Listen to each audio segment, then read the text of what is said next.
Hello, hello, and welcome to the Green Door Life's Elevated Frequency podcast. My name is Shannon Morse, and I'm sitting here with my lovely co-founder and co-host, Lisa Kirby. And we have our special guest today, which is the lovely Chess Edwards.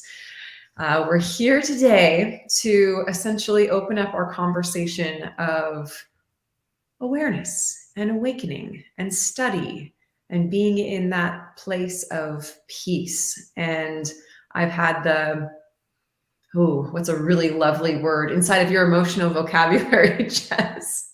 I've had a really delicious and dynamically colorful opportunity to be in these deep conversations with Chess, as we have recently been exchanging our own experiences and services. So we've been holding space for each other in our own quote unquote lanes.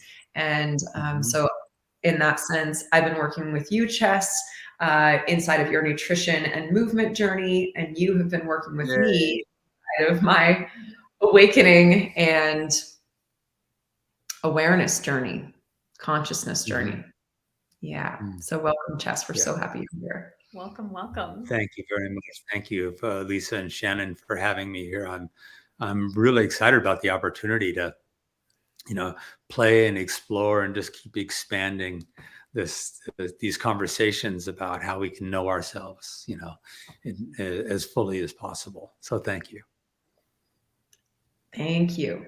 And there's so many ways that we can start this conversation, but I feel like maybe what will be most natural, especially for our audience right now, is what has the experience been like for you so far going through this nutrition and movement discovery experience with the Green Door? Oh, perfect. Okay. So thank you. It's been really beautiful. It's been really fascinating. I just love how so many, awarenesses keep opening up and deeper insights keep opening up. And as you and I have been discovering, Shannon, the parallels between a journey of expanding consciousness and a journey of being more attuned to the body and the mind and how this whole vehicle operates has been really, I love that word, delicious. It has been absolutely delicious. I think one of the things that really has made a tremendous impact on me is the success that I'm experiencing, that I'm enjoying in this work, and that the success is coming because I'm actually getting educated. I'm actually getting educated in all the different dynamics of nutrition, fitness, how they work together, what are the components, how does it break down. I did not know what a macronutrient was. I was scared to death of carbohydrates. That my myth was, if I eat a carbohydrate, that's why I'm gaining weight. That's the issue. I didn't know about timing of meals. I love this one. This is a fun discovery. I eat healthy as far as the quality of food that I eat. So I thought if you were eating healthy quality food, you could really eat as much as you want. And how could that turn into fat? It's healthy food. Yes. So that was just revolutionary to my understanding of if you're putting in one meal, if you're eating over what your body can actually utilize, it's gonna store it as fat. I don't care if it's lettuce, So, and then the where that really gets fun and juicy for me is our discussions. We've been talking about the parallels about. So my about consciousness, the journey of consciousness and the journey of self-knowing how the body works and how the mind works with that, our nutrition and fitness and goal setting. My work is primarily about helping people to awaken as the essential nature of their being. In other words, the self that transcends the personal experience, the self beyond the ego story. And when we talk about essential nature, it means the essential aspect of us. And essential means it can't be taken away. It's essential to what and who we are. So we're starting to talk about soul and consciousness. And soul simply being an individuated expression of the one consciousness of love, if you will, of peace, just the presence, the beingness. So that's a very nutshell of what I do. The analogy I'm loving here is that before I started working with the Green Door, I was trying to lose weight because I'm 62 and suddenly I couldn't eat the way I used to and not gain weight. And I was winging it to lose weight. I'll cut carbs completely. I just won't have sugars at night. I'll increase my cardio because cardio's got to be the best way to burn fat. You know, I was totally winging it. I'm a smart guy. There's the internet. I'll do some research and I'll start intermittent fasting. Except for, as I discovered in working with you, Shannon, I wasn't really intermittent fasting. I'll do all these things, and things changed. I gained more weight. So the story is getting better and better. Lisa's gonna love this. So good. So then I'm working with you, and I realized, I needed to become a student of this. I needed to study nutrition and fitness and how it all works together and the nuance and the play and the dynamics. And we've been working together 3 weeks, 4 weeks now, and I've lost 10 pounds already. And feeling in my vitality, that was a big part of the goal, was just to feel my vitality again. At 62, I was like, whoa, way too early to start losing my sense of vitality. So study. And then when I look at my work, I realize it's the same thing. What do I keep saying to my students? Which is, you actually have to study the dynamics of how consciousness works, how awareness works, how ego gets in the way. What is ego? What is conditioning, programming? How does it operate? How does the ego get in the way of your spiritual journey? Have you set your spiritual knowing as a centerpiece of your life? So that requires study. And if they're not studying, they're winging it. And they're yo-yoing. Like, my weight would go up and then it would start to go down and then it would go up again. I was yo-yoing with my weight. People are yo-yoing with their spirituality. Oh, I got it. I think I got it. And then something in life happens, it triggers them. And all of a sudden they're like, God, I was feeling so peaceful. Now I'm back I just feel like I'm back at ground zero. Why? And my answer is always the same. Because you haven't actually been devoted to and studying this aspect of you as a human spiritual being. Oh, it's so good. Yeah.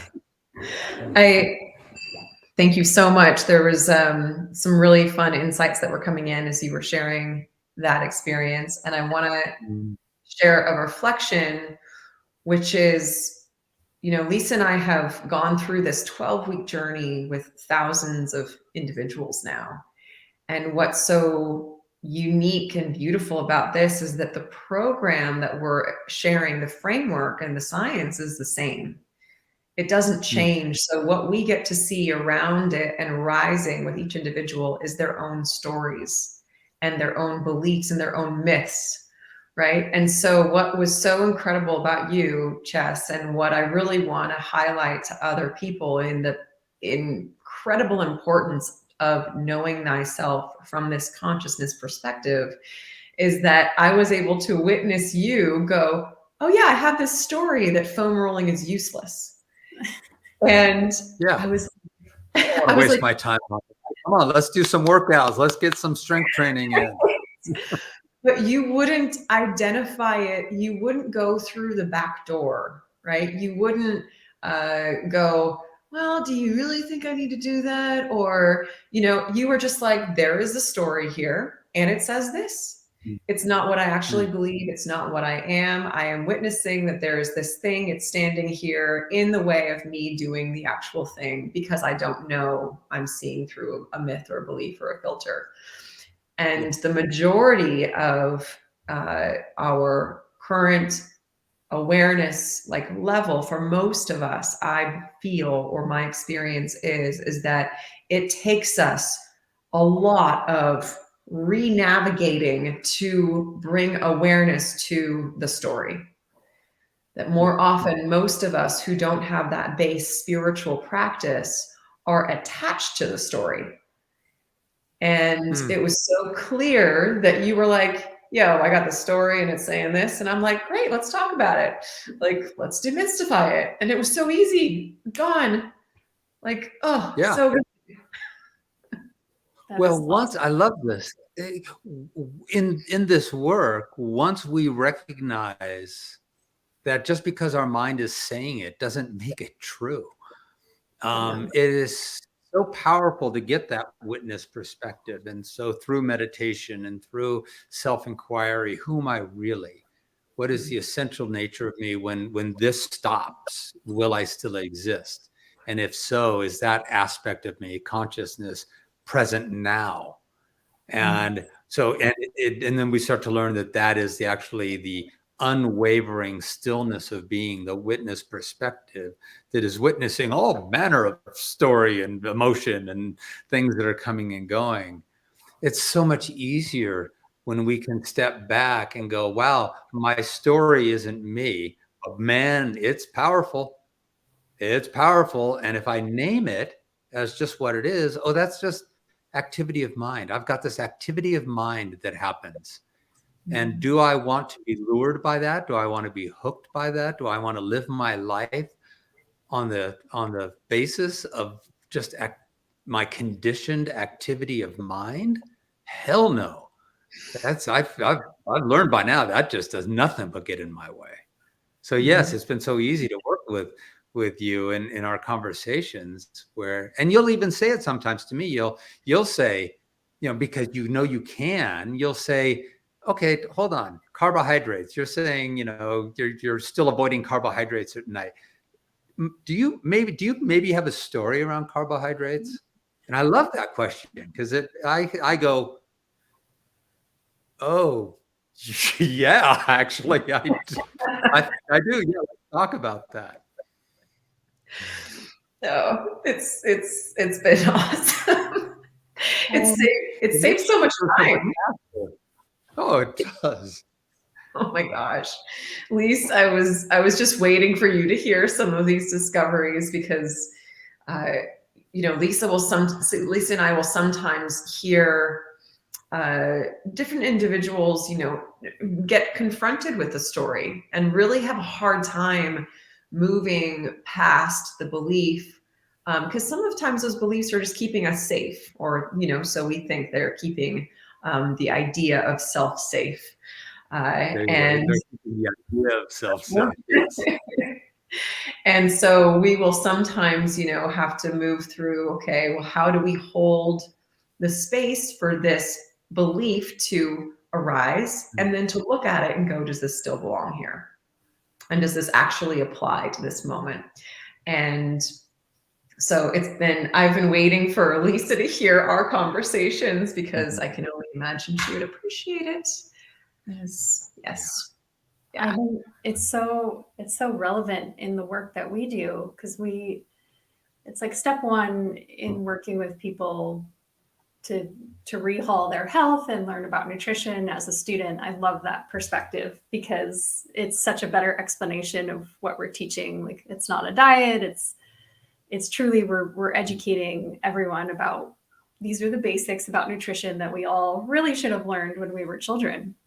But what we find inside the program is that some people are confronted with those beliefs.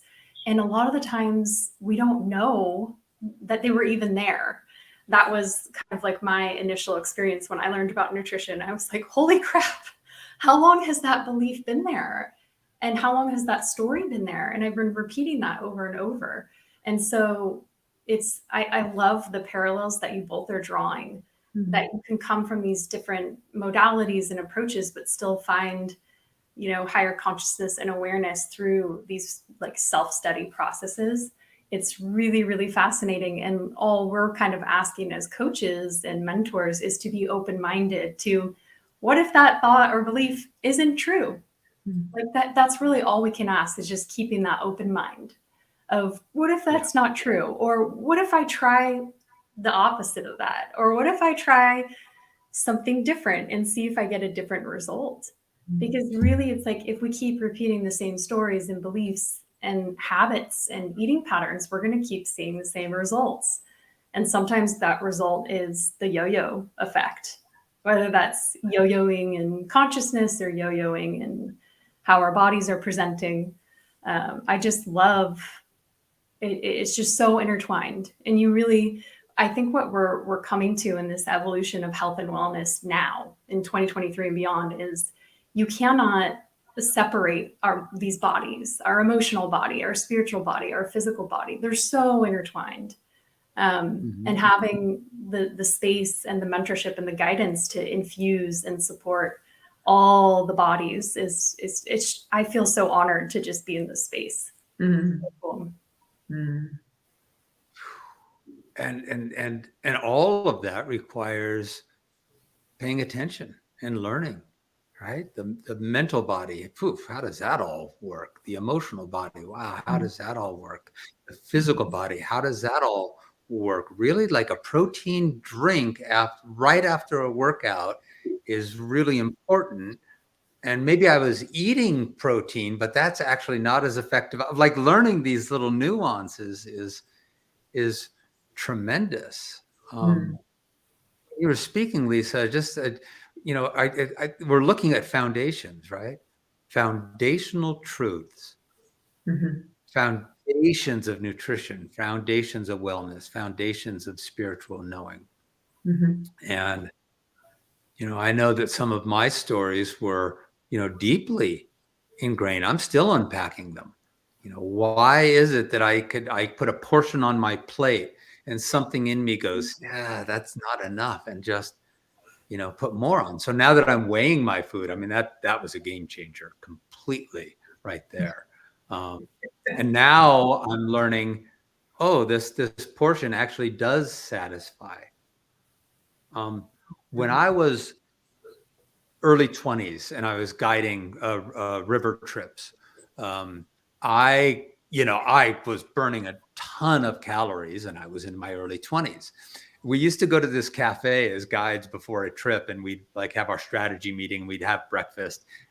And I used to order this thing called a ratso omelet. And the ratso omelet was a 6-egg omelet with everything. And I could eat it. And, so, that's part of my conditioning. That's deep. And, and I won't be satisfied with a 4-egg omelet, or today with 2 egg whites and some spinach, right? Yeah. It's the one thing inside of this as well, and I almost have questions, because for you, Chess, you're coming from like a very, your awareness and witnessing of consciousness has almost been, from what I understand and feel from you so far, has almost been like readily integrated with you being a physically active person anyways. And you already having this this desire to want to nourish with whole foods. And I didn't like, you have a recipe like YouTube like that you have, and I was like, oh my gosh, Chess has been doing this like healthy cooking for a long time.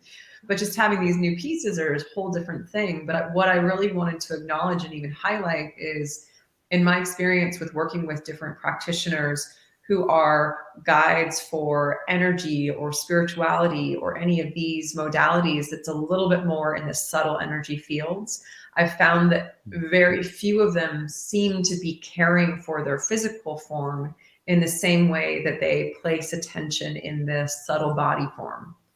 And it was always so strangely confusing to me, because I felt that in order for us to, I actually had a story, I'm actually realizing this story in this moment.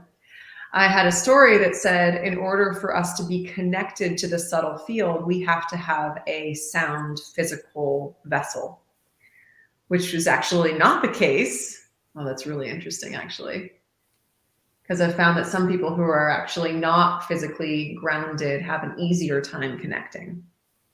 Oh, interesting. Okay, my brain just went on a different track right there, which was fun.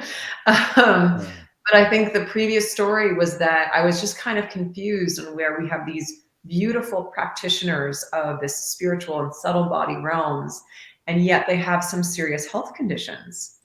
And that a lot of them that I've met have, have diabetes, or some of them are even in wheelchairs, or they've had intense injury and don't know how to rehabilitate their physical form, thus limiting them from being able to be in the world and share their gifts in the same capacity, because their physical they haven't gone through the study of the physical yet. Yeah. Can I share my personal experience in that? Yes, please. Part of the reason that my weight really started to increase was because the ego body was so much less in control and dominating. And so I stopped being motivated so much with, I got to stay fit to look good to the world.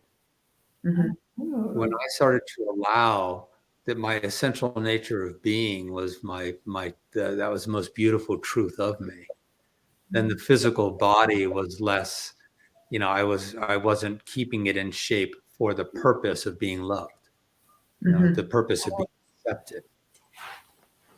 Now, the beauty of it was that it was actually beneficial to hit that place where I could look in the mirror and go, you know what, this is okay.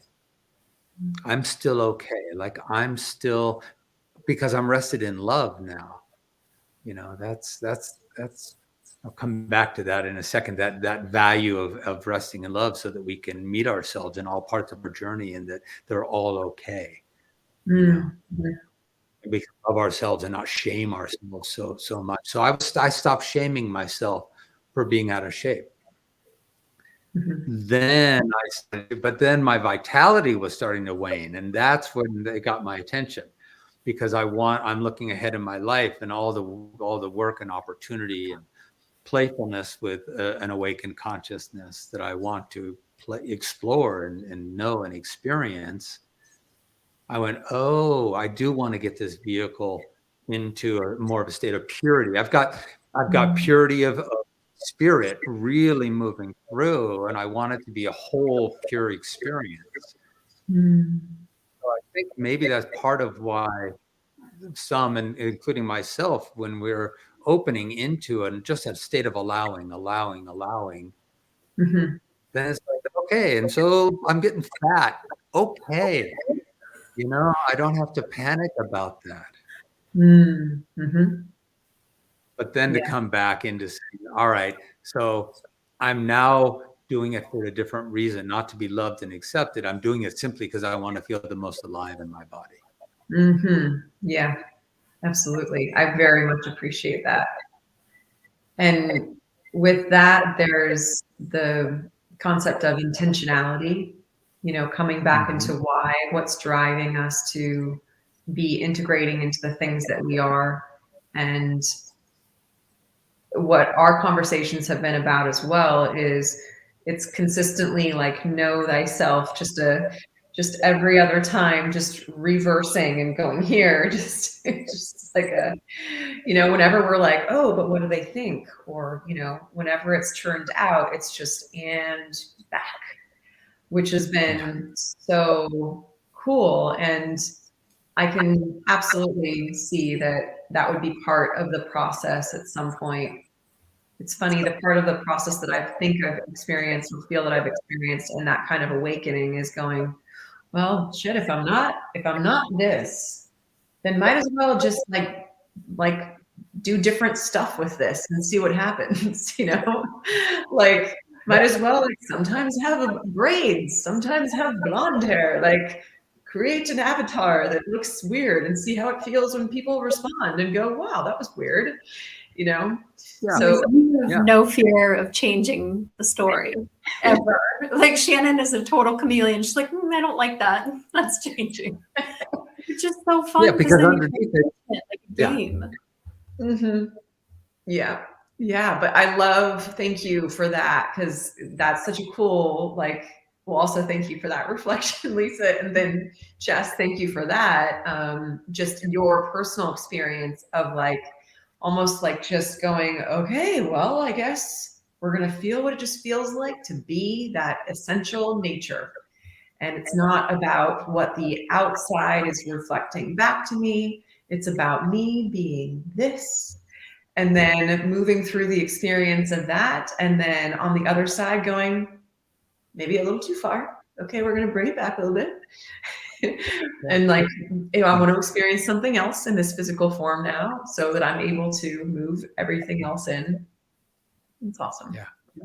Mm-hmm. Exactly. And that we don't lose the essential truth of our being, no matter what costume we're wearing, Mm-hmm. no matter what character we're playing, what role we're playing. Those are all transient. They come, they go, they arise, they pass. And the essential nature of our being is unmoving. It is not diminished. It's never diminished. It's just the in this teaching, in this work, it is the absolute unconditional loving awareness within which all manner of our feelings and emotions and thoughts and characters and roles come and go and arise and pass, and like you say, then we can play with it. That's Lisa, you're talking about, now you can play. You're free to play, because what if I tried this character and it doesn't go so well? Okay, that doesn't actually say anything about me. I am the pure I am is still love. Rudyard Kipling, who wrote the Jungle Book, he also wrote a beautiful poem called If. And one of the lines is, if we can meet both our triumphs and disasters and treat them both as the imposters that they are. Mm-hmm. They do not define as our whole dimensionality, as our spiritual essential nature does not change regardless of triumphs and disasters, or 120 pounds or 180 pounds. But if we want to feel alive in our body, then we might want to make some choices just for ourselves, just to feel more alive in our body, but not to be loved, not to be accepted, not for that reason. It's so beautiful. Oh, it's liberation. It's total liberation. Yeah. Chess, I would love to hear more and share with our audience just a little bit more about your background, what you do, and then also in your kind of community right now, what that study looks like, through your modality. Oh, I love that. Thank you. I'll kind of start at the end there. The what that looks like in with my community and the studies is what I call 3 conversations. It's just I often call it stay in the conversation. The stay in the conversation. And the 3 conversations are: who are you really? That's the awakening. That's spiritual awakening as your essential nature embodied. And that typically takes about 5 to 10 years to really embody and rest as, but it's not just a concept or something you try and lose, but you're just rested as that. So that's one conversation, is the studies of who are you truly, transcendent of this mind, body, ego experience. The second conversation is, and what is your conditioning? So this is now personal development. That first conversation is spiritual awakening. The second conversation is personal development, personal awareness. What are your stories? What's your conditioning? What's your programming? How does it play? How does it get in the way?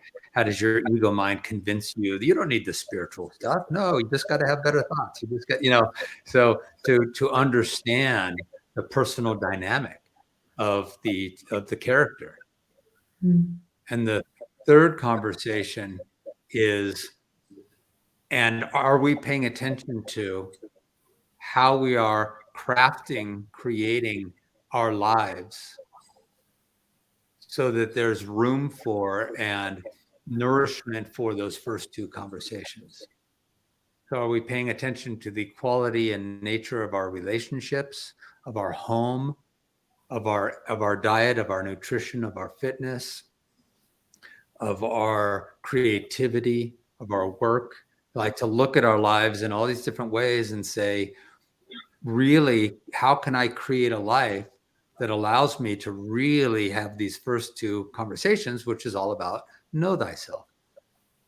So that's the structure, or if you will, of the container for these studies. I love that. Mm-hmm.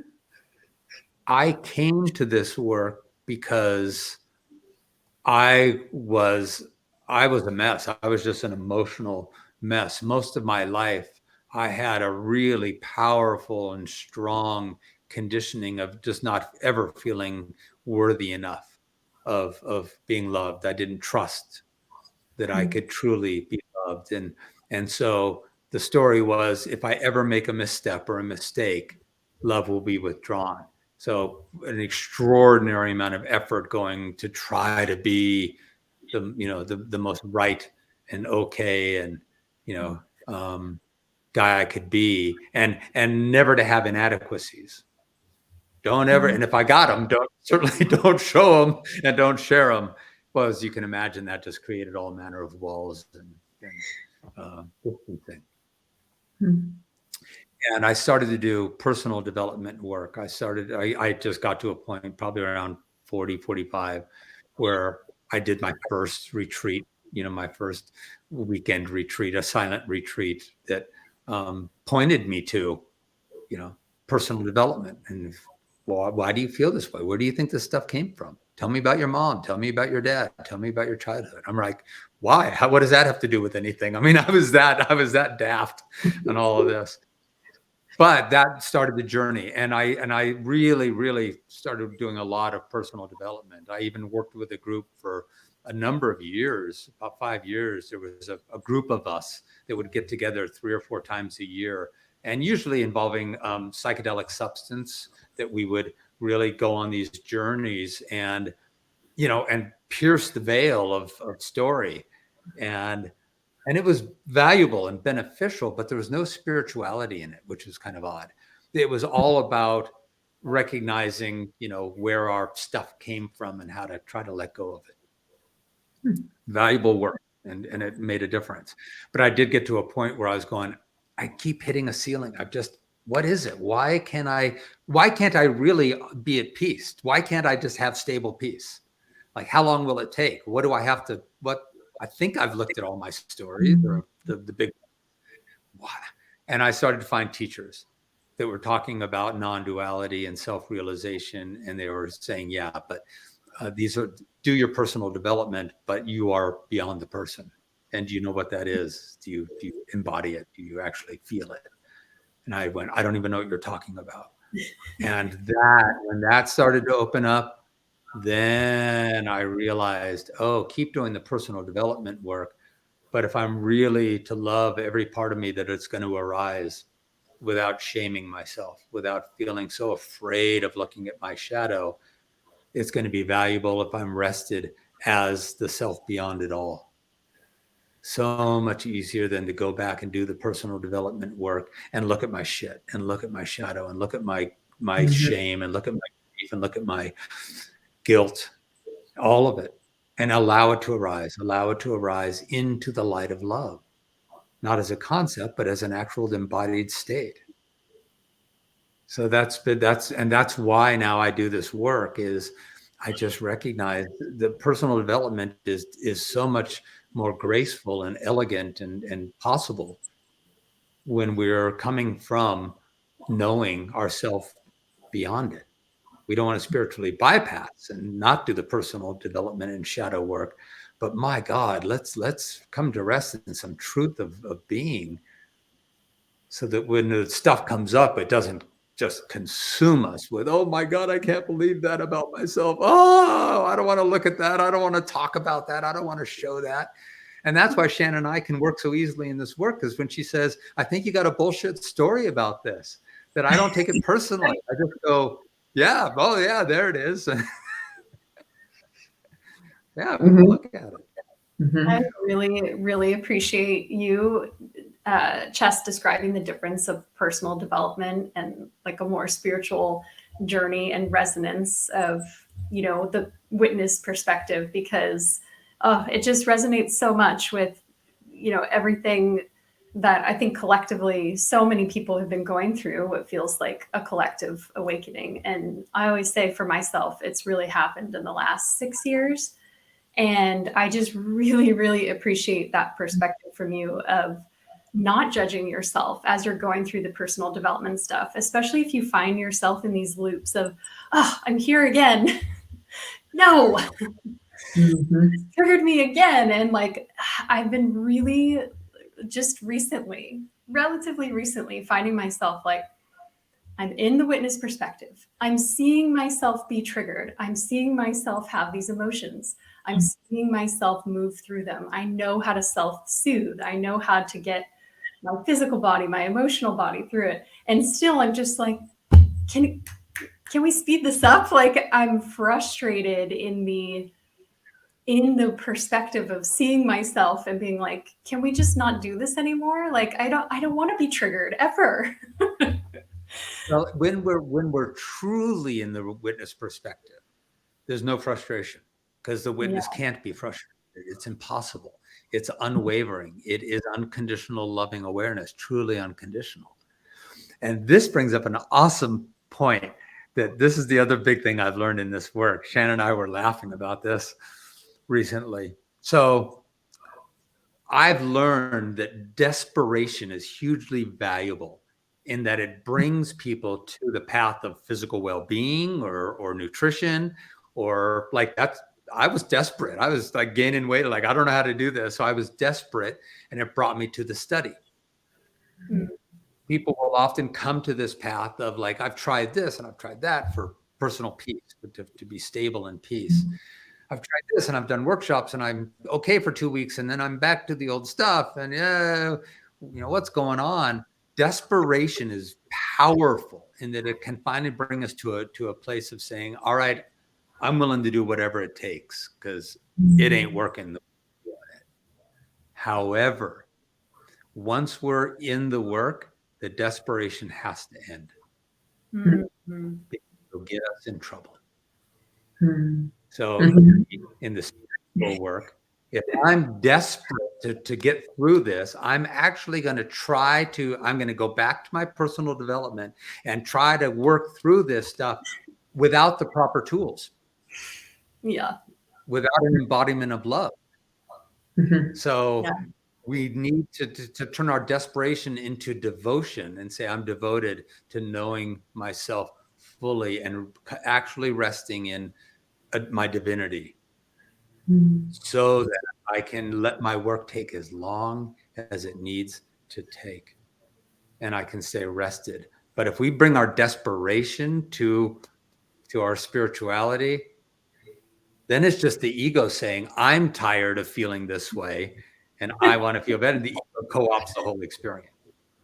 So in the world of nutrition and fitness, foam roller, what value does that have? I'm in week 3, I'm looking at my app and it's saying, okay, now we're going to start strength training and go through these 3 things. And I'm going, no, that's not fast enough. I'm going to do it my way. And so I'm combining my old style of push-ups and band stuff and all this stuff, and combining with some new things I'm learning from Green Door. I've never done lunges. I've never done squats. I'm doing that. But I'm just throwing together a whole collection of strength exercises in whatever order I just feel like doing it, as long as I'm doing strength exercises, I'm good. I was desperate to see my abs again. I was desperate to say, I am so desperate to get back into shape that I'm not going to do the program the way it's designed. I'm going to force it and go in too fast. And I got hurt. My back seized up. And so Shannon good. was beautiful. Would you be willing to try this? So I've been doing this for like 20 years. Would you be willing to? And I was. Absolutely. You know what? You're totally right. I'm all yours. I'm willing to be devoted. I'm willing to be surrendered and to take my desperation out of this and just be to my health. And this is such a wonderful example of how we have so many crossovers. Chess and I have just been discovering all of these crossovers. And what I really want to highlight here, especially with any coach, and I kind of was speaking into this a couple of weeks ago in an Instagram session where it was about the benefit of hindsight. When you are a guide and you have walked a path and you can essentially look back and go, okay, so we're going to start here, then you're going to have a snack over here. But someone's like, I don't know a snack's coming. I'm freaking out because I'm a little hungry, or whatever it might be. Like, I don't know what's happening right here, but the guide knows exactly. And the guide is like, okay, so we know that there's going to be like a dip and everyone's going to go down this dip. They're going to get super frustrated and tired. And it's going to be hot and sweaty. And then they're going to get hungry, but they don't know a snack's coming. And this is when they're going to freak out. And so it's like, as a guide, we know what the journey looks like. And what's been so beautiful about the foundation of witnessing and awareness with you, Chess, is that, like, as we've worked together and you're like, oh, that is a story. Oh shit, I have been throwing stuff together and just in my state of desperation. And I've been like, oh my gosh, wow, you got that quickly? Like, wow, that's amazing. Like, this is so great. I'm so happy that we're having this experience. And then in the other realm, so I am both sitting in the knowing that's what it feels like to be a guide, and also being a student with you and knowing, okay, he knows where this is going, even though there may be points along the path that I feel like I have arrived at, but by accident. Someone just dropped me there, like we had talked about.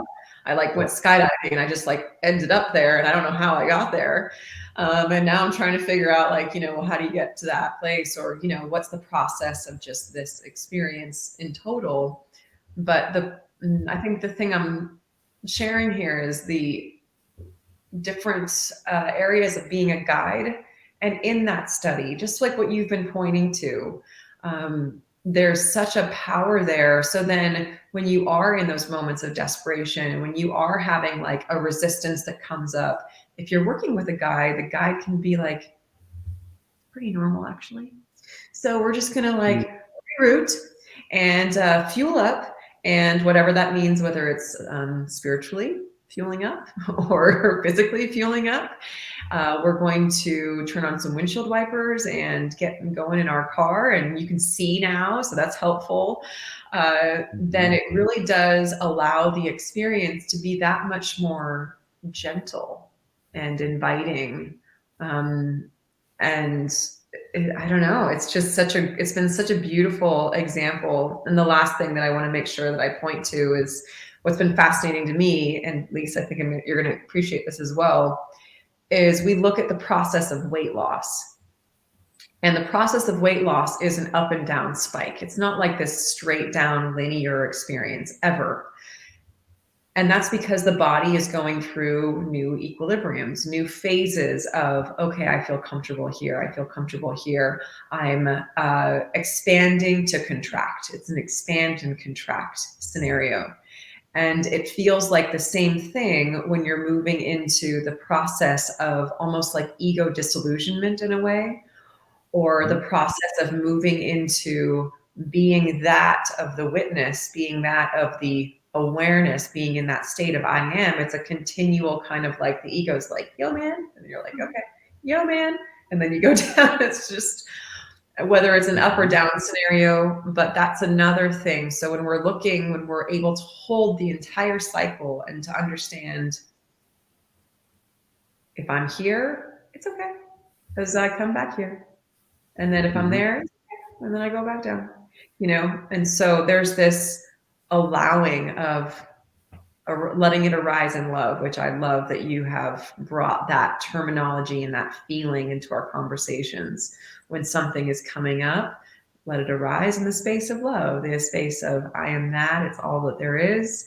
And what an incredible foundation of being for any life experience. Yeah. And that's what I so appreciate about the work that you're doing, because that is the space that holds everything. And you are essentially helping individuals to find their true existence, their true being, their true knowing. And as a guide and a student in collaboration with you, all I can say is that from what I've seen, it looks like it makes life 1,000% easier. Thank you. You used the word allowing. That's it. That's it.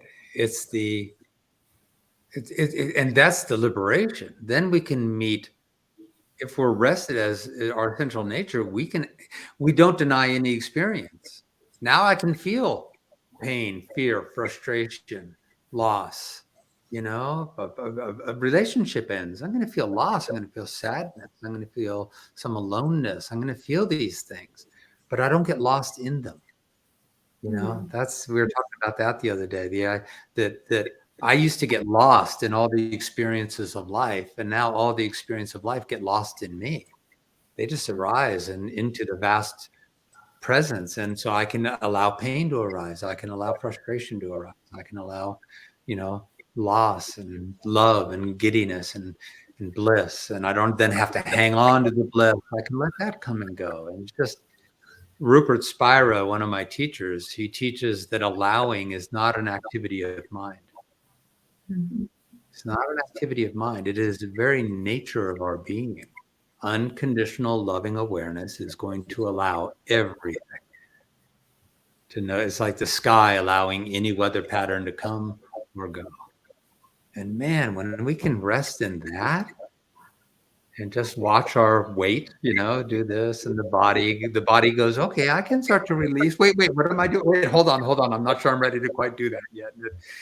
It's like the ego. It's the lovely parallel of the ego in a meditation going, okay, let go. Okay, I don't even exist. I'm not a thing. I'm just activity of mind. So just stop. And then there's a moment of starting to release, and there can be I remember I used to sit in meditation and just jolt, like, whoa, what the hell? Like, whoa, I don't know where I was going, So as the true self starts to arise, it's going to take the ego a little while to go, okay, I can surrender to that, and then go, but maybe not. And then after a while, it just does. Yeah. Sign me up.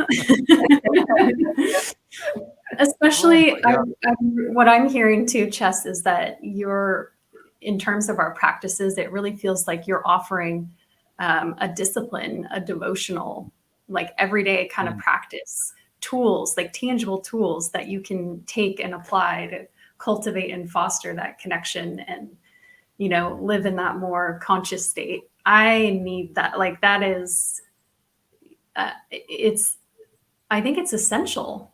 Then you're not winging it and doing DIY. You have that roadmap, you have a container, but you need those tools that you can practice and master.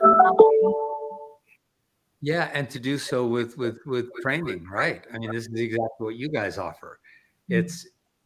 I've got a whole section on the myths of meditation. And most people, if I ask them, do you have a meditation practice? I mean, usually the answer is, yeah, kind of. But then the next question, even if they have a fairly steady meditation practice, is why do you meditate? And often the answer is, well, to try to come back to some, a moment of peace. and then I go back into my life, and then I got to meditate to come back into some moments of peace. And a lot of the opportunity is in this training, in these modalities, and offering these structures, is what if meditation is actually your opportunity to know yourself fully? That's different than using it just to chill out for a little while and be at peace. What if your meditation is one of the tools you use to awaken your essential nature of being and embody it, to know thyself? Mm-hmm. And for a lot of people, it's like, I don't even know what that would look like. So yeah, little hints about how to drop into meditation, and then inquiries. So the mind can be very active in meditation, asking questions. Who am I really? Or one of my favorite questions in the beginning of a meditation is, what if I didn't have a story? What if I was sitting here right now and I had no history? There was no chess. There was no story of chess. There was no identity, ego identity. Would I disappear? Holy shit, no, there's something would still be here. What is the essence of being without a story? So the mind can be active and inquiring and asking a question and then letting go and feeling, and then asking a question and letting go and feeling. And that's what I love about working with you, Shannon.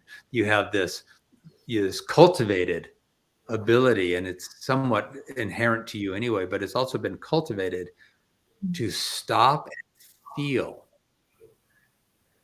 for truth, to feel for the essence of God, of consciousness, of beingness, because you can't actually perceive through the senses, seeing, touching, tasting, smelling, or even thinking. You can't know pure consciousness with any of those senses.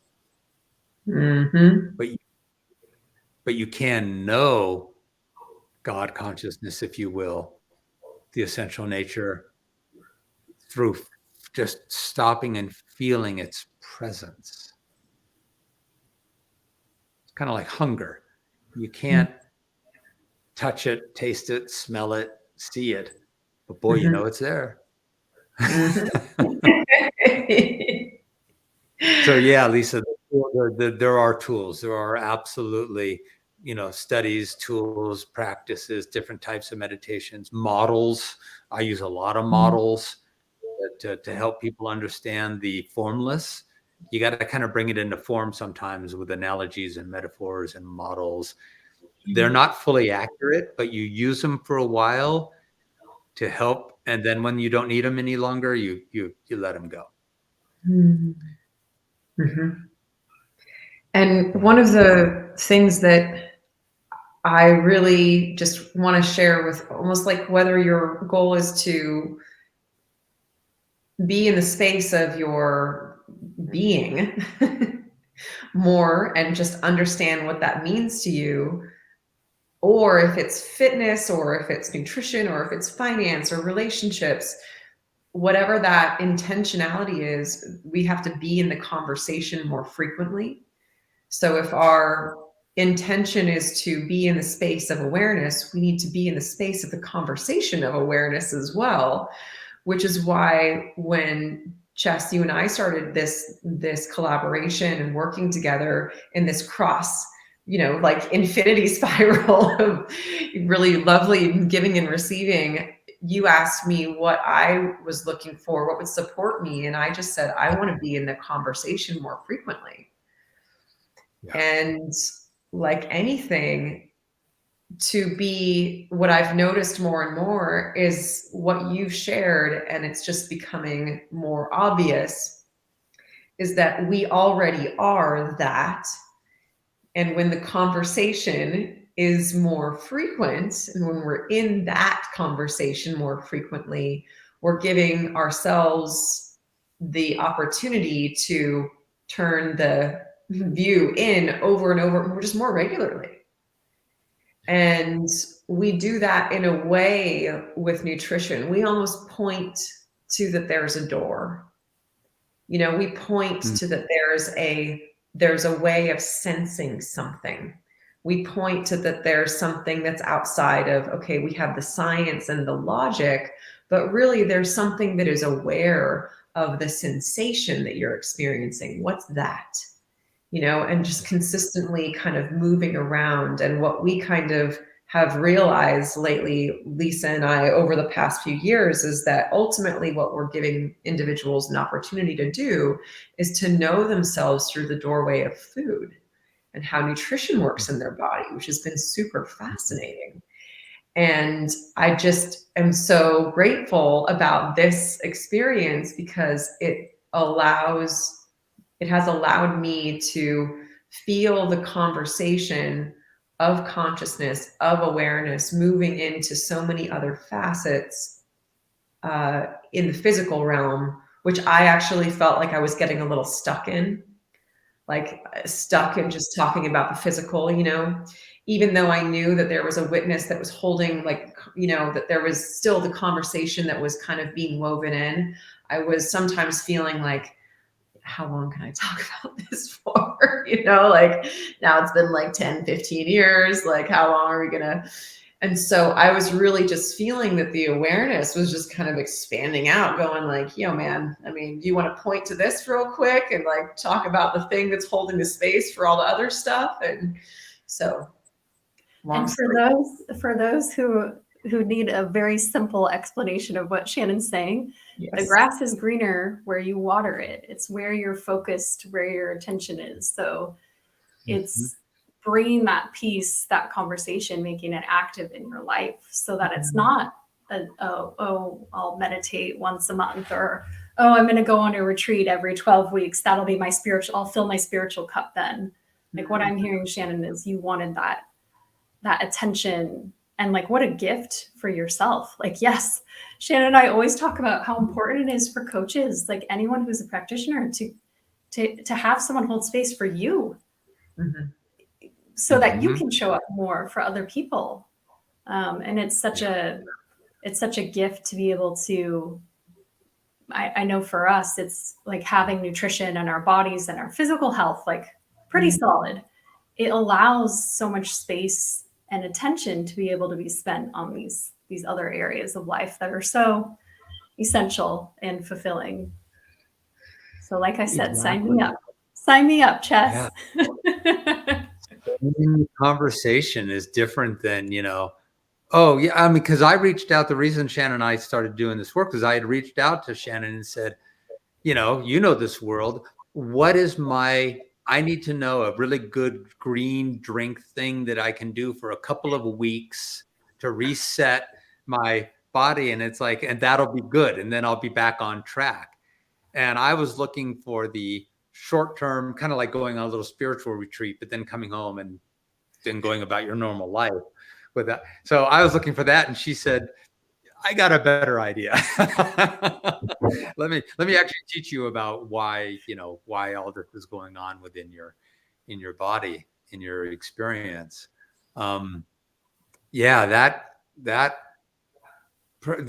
repetition, the analogy I use in the spiritual world is breathing on a spark. It's kind of like waking. This is why we call it awakening. You don't come out of a deep dream where you've been dreaming an ego self for all these years with one, smack and go, oh, okay, all right, I'm good. No, you drift off, you wake up, you drift off. So you breathe on the spark, it turns into an ember. And then you don't go, okay, it's better than the spark, so now I can stop. No, now you fan the ember and it turns into a flame. And then you don't go, well, I got a flame now. Well, that's good enough, because if you don't pay attention to it, it's going to go back out. So now you feed the flame. And after a while, it actually turns into a sun, and it's self-illuminating. It's embodied. It's just self-fulfilling on a regular basis. I weigh my food every day. That's staying in the conversation. That's keeping me present every day to, okay, that's right. Keep paying attention, learn some more, get this ingrained. That's part of staying in the conversation. 100%. Yes. I'm very grateful. It's been awesome. And I'm looking forward to. I just look for, I'm seeing ahead with all this education, having it become more embodied. I love the idea of living my life where it's so much more easeful to be aware of my meals, that it's not I'm not denying myself. It's just that I'm in balance. I'm in flow. I'm paying attention. I'm saying, okay, tomorrow's my birthday. I'm probably going to have a treat tomorrow night. So let me just start to easily feel into rebalancing my morning a little bit and paying attention. And that it just becomes a natural way of eating and being and moving in the world. That's what I'm looking forward to. Yes, you will arrive there and it will feel natural and awesome as it does, which is so good. Oh, so good. And I'm looking forward to how we will continue to collaborate, because I feel like this is only the beginning of our conversation as it kind of does the crossover, which is super, super cool. So for our listeners, Chess, where can people find you? Website? I'm right here. Online.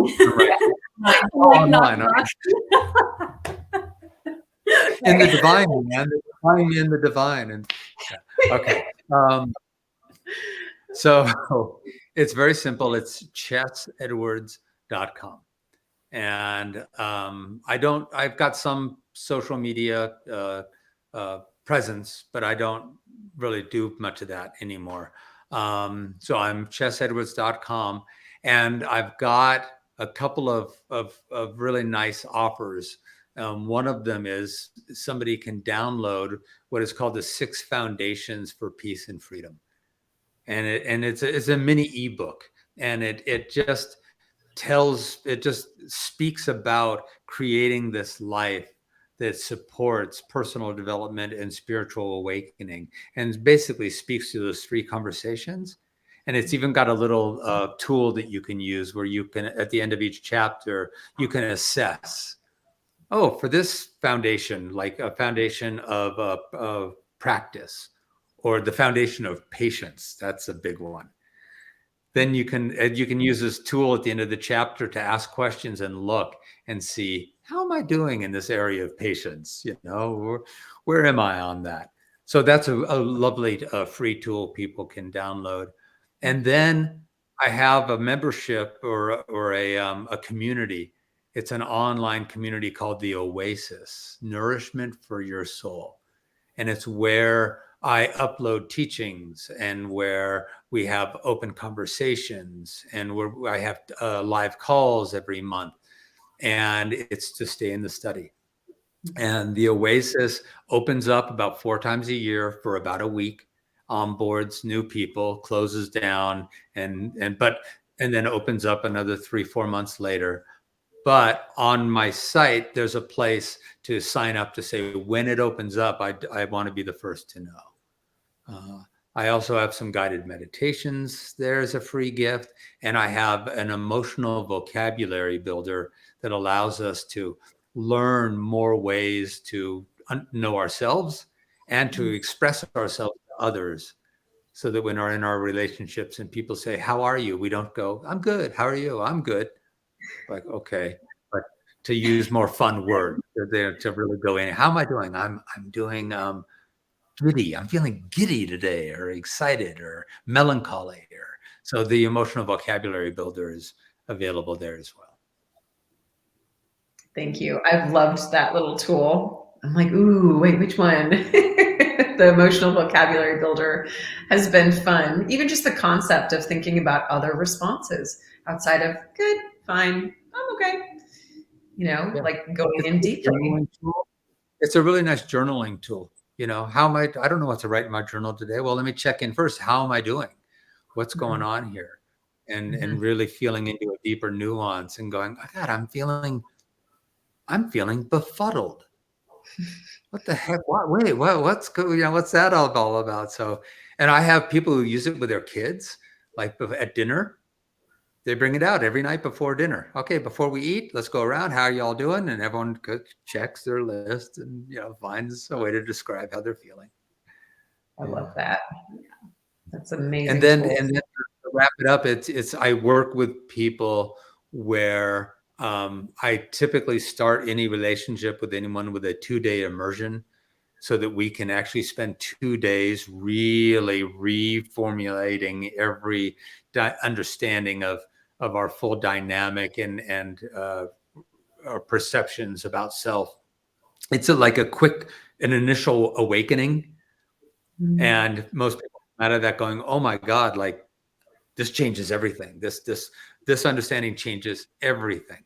But the truth is it won't last.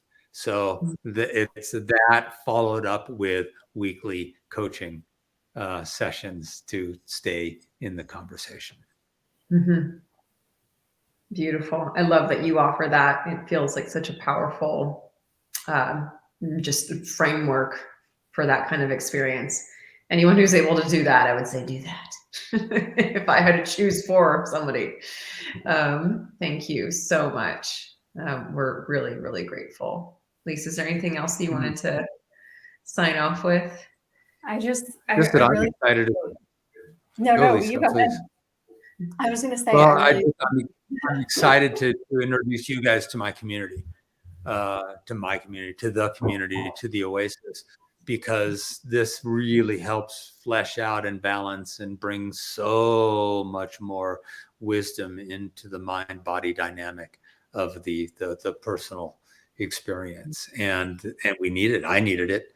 And it's been a tremendous value to me. So I'm looking forward to introducing the community to you, to the Green Door as well. Awesome. Mm-hmm. Okay. Thank you so much, Chess. And it's chessedwards.com. Yep. Okay. Yeah, exactly. Mm-hmm. Beautiful. Can't wait to be inside of the Oasis again, too. And we look forward to doing that. So thank you so much, Chess. Thank you, Lisa. Thank you, everyone who took the time to watch this in the moment or in the future ether moments. And we hope everyone got something out of this, some sort of insight, awareness, nutrition, all of the things. And we look forward to our next podcast session, and we will see you next time. Blessings. Thank you.